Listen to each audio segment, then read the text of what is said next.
All right, now the Joint Arab List Party has received an unprecedented amount of votes in this latest election, winning 15 seats so far. Now, joining us to discuss why Israel's Arab sector is stepping up to the polls so much more than ever before is social activist Yoseph Haddad, who's also the director of ביחד ערבים זה לזה.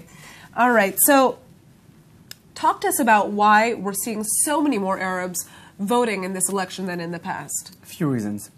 One, the Israeli Arabs want to influence, wants to be part, deciding part of the Israeli political, what we are seeing in the latest election. But also I want to show you, or I want to point at something. Take a look. The two parties that supposedly won the election, because we see that the Likud got more seats and the joint list got definitely more seats. The slogan was against the Likud was everyone but Bibi. The slogan was against the joint list, everyone but Tibi. Both of them won. Interesting. So what I'm trying to say here is the hatred towards those leaders actually made the voters to go and vote for them. We've seen that, and it was quite an amazing achievement, especially for the joint list. But I want to cool down the celebration here, okay? I'm not saying it's not an amazing achievement for the joint list. They did something amazing to achieve 15 seats in the Knesset. But the fact is that I said it and I said it before. It doesn't matter if they have 10, 15, or 20 seats. We will see more of the same.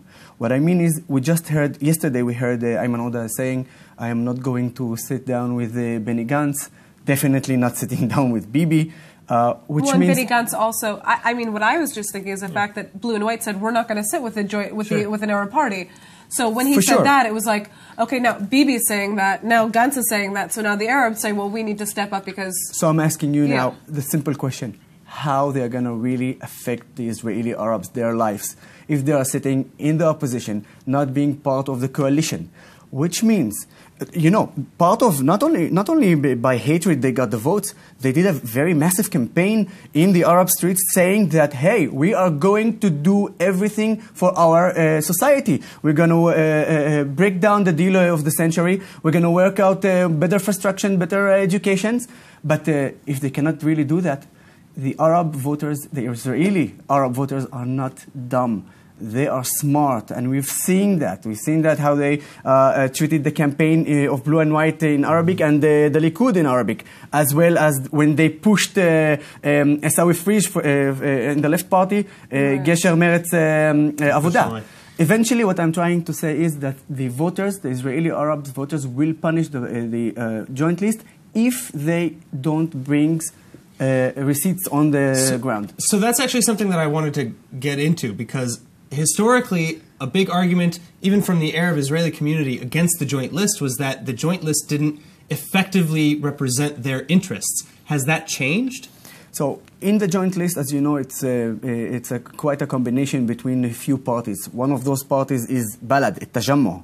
And Balad is quite extremist. They actually, some of their members, or most of their members, they don't believe in the existence of Israel.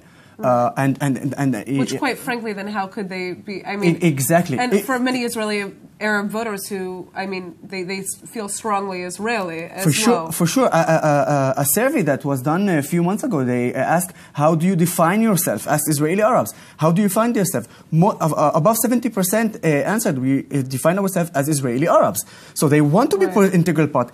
Again, the fact that they vote, they went to vote, and this is amazing. The percentage of the voters in the Arab sector was almost equal to the Jewish voters. That's something that didn't happen before. Well, yeah, that's what I also wanted to ask about, was just that percentage of Jewish voters that voted for the joint Arab list party. Where are they coming from? What is the background there, and why do they feel that kind of allegiance? Simply, the left is out. There's no real left political party. Okay. Imagine this. I give you a short example. Kfar Qasim, the village of Esawi Frisch. They had a last election. They voted for Meretz, over 4,000 votes. This time, less than 700.